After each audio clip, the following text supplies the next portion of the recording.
Baik, pada materi kali ini kita akan membahas 4 materi mengenai budaya dalam pelayanan prima. Yang pertama, apa definisi dari budaya dalam pelayanan prima? Yang kedua, apa pengertian, tujuan, dan jenis motivasi dalam budaya pelayanan prima? Yang ketiga, bagaimana metode dan proses dalam budaya pelayanan prima? Dan yang keempat, bagaimana upaya untuk membangun motivasi berdasarkan budaya layanan prima? Definisi budaya dalam pelayanan prima.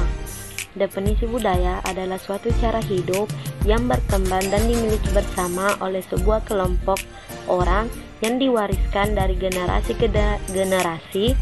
Budaya dibentuk dari kumpulan sikap setiap karyawan dan manajemen dari suatu organisasi atau institusi. Bila setiap orang yang bekerja di suatu organisasi atau institusi mengutamakan kepuasan publik tanpa mengabaikan citra institusi yang bersangkutan, maka secara kolektif akan tampil sebuah lembaga dengan budaya yang mengutamakan kepuasan publik dan akan maju karenanya.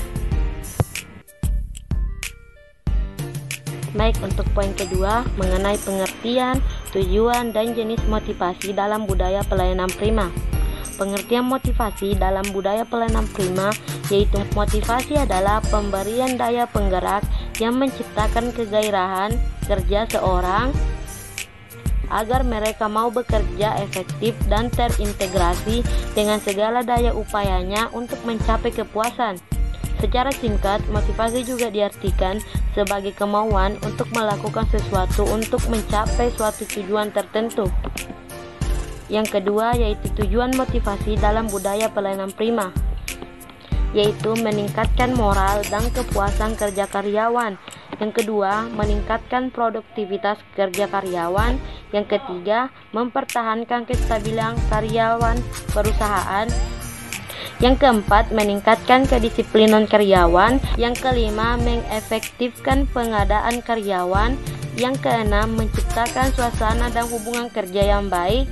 Yang ketujuh, meningkatkan loyalitas, kreativitas, dan partisipasi karyawan.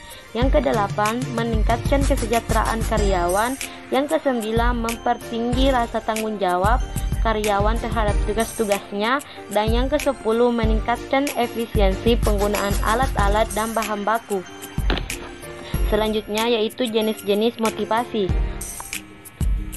Jenis-jenis motivasi terbagi menjadi dua bagian, yaitu motivasi positif, di mana motivasi positif ini merupakan manajemen motivasi bawahan dengan memberikan hadiah kepada mereka yang berprestasi di atas prestasi standar.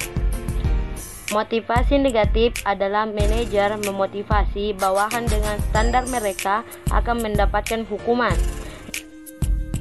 Langsung saja pada bagian C, yaitu metode dan peran motivasi berdasarkan budaya prima. 1. Metode motivasi berdasarkan budaya prima. Menurut SEP, ada dua metode motivasi, yaitu 1. Motivasi langsung. Motivasi langsung adalah motivasi material dan non-material yang diberikan secara langsung kepada setiap individu karyawan yang memenuhi kebutuhan serta kepuasannya, jadi sifatnya khusus, seperti pujian, penghargaan, tunjangan hari raya, bonus, dan bintang jasa. Bagian B, motivasi tidak langsung. Motivasi tidak langsung adalah motivasi yang diberikan hanya merupakan fasilitas-fasilitas yang mendukung serta menunjang gairah kerja atau kelancaran tugas sehingga para karyawan betah dan bersemangat melakukan pekerjaannya. Misalnya ruangan yang nyaman, suasana pekerjaan yang serasi dan sejenisnya. 2. Proses motivasi berdasarkan budaya pelayanan prima. Menurut Melayu SP Hasbuan, proses motivasi dalam budaya pelayanan prima yakni 1. Tujuan. Dalam proses motivasi perlu ditetapkan terlebih dahulu tujuan organisasi berulah, kemudian para karyawan dimotivasi ke arah tujuan yang telah ditentukan. 2. Mengetahui kepentingan.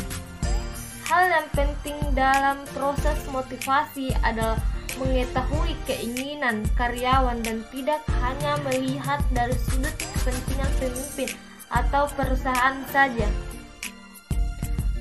3. Komunikasi efektif. Dalam proses motivasi harus dilakukan komunikasi yang baik dengan bawahan. Bawahan harus mengetahui apa yang diperoleh dan syarat apa saja yang dipenuhinya supaya insentif tersebut diperoleh. Bagian 4. Integrasi tujuan. Proses motivasi perlu yang menyatukan tujuan organisasi dan tujuan kepentingan karyawan.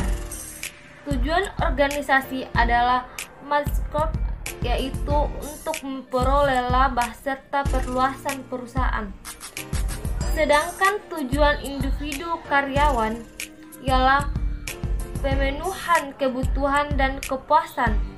Jadi, tujuan organisasi dan tujuan karyawan harus disatukan, dan untuk itu pentingnya adanya penyelesaian motivasi. Bagian 5. Fasilitas. Manajer penting untuk memberikan bantuan fasilitas kepada organisasi dan individu karyawan yang akan mendukung kelancaran pelaksanaan pekerjaan, seperti memberikan bantuan kepada seksama. Bagian 6. Time work. Manajer harus membentuk time work yang terkoordinasi baik yang bisa mencapai tujuan perusahaan. Time work penting karena dalam suatu perusahaan biasanya banyak bagian. Bagian D. Upaya membangun motivasi berdasarkan budaya layanan prima. Motivasi melalui perubahan kondisi lingkungan. Hal ini dapat terjadi apabila seorang pekerja atau pegawai merasa jenuh, di mana kejenuhan berarti kebosanan. Dan bila suasana dirasakan semakin membosankan akan mengakibatkan mereka kurang produktif dalam pekerjaannya. Kondisi lingkungan yang diliputi kejenuhan harus segera dihilangkan dan menumbuhkan suasana baru, yaitu dengan tampilan sesuatu yang berbeda dan waktu ke waktu, seperti penambahan aksesoris dalam ruangan, lingkungan, pemindahan tata letak benda yang ada, mengubah tampilan ruangan, dan masih banyak lagi, terutama yang berkaitan dengan kreativitas dan inovasi tata kerja dan interaksi sosial yang lebih manusiawi. Pemberian motivasi kepada seseorang tidak harus selalu melakukan secara formal dengan menggunakan tempat dan waktu yang ditentukan. Lebih baik bila dimulai dengan membangun suasana yang tidak terlalu formal. Jangan ada kesan seolah-olah mengaruhi atau ada nada pemaksaan. Pihak manajemen organisasi perusahaan dapat memfasilitasi pegawai untuk memerankan dirinya secara optimal melalui pola keterkaitan, kesempatan, dan perubahan, mempererat keluarga sesama karyawan, kenali kekurangan dan kelebihan masing-masing karyawan. Baiklah, itu saja, saya kembalikan kepada moderator. Baik, itulah materi yang dapat kami sampaikan pada pertemuan kali ini. Kesimpulan dari materi kami yaitu budaya adalah suatu cara hidup yang berkembang dan dimiliki bersama oleh sebuah kelompok yang diwariskan dari generasi ke generasi. Keuntungan penerapan budaya pelayanan prima bagi perusahaan diantaranya adalah pelanggan mampu membedakan pelayanan perusahaan dengan kompetitor, meningkatkan produktivitas, menghargai loyalitas pelanggan, menciptakan promosi dari mulut ke mulut. Motivasi adalah pemberian daya penggerak yang menciptakan kegairahan kerja seseorang agar mereka mau bekerja efektif dan terintegrasi dengan segala daya upayanya untuk menyalurkan dan mendukung perilaku manusia supaya mau bekerja giat dan antusias untuk mencapai hasil yang optimal. Pihak manajemen, organisasi atau perusahaan harus dapat memfasilitasi pegawai untuk memerankan dirinya secara optimal melalui pola keterkaitan, kesempatan, dan perubahan. Baik, itulah materi yang kami sampaikan. Assalamualaikum warahmatullahi wabarakatuh.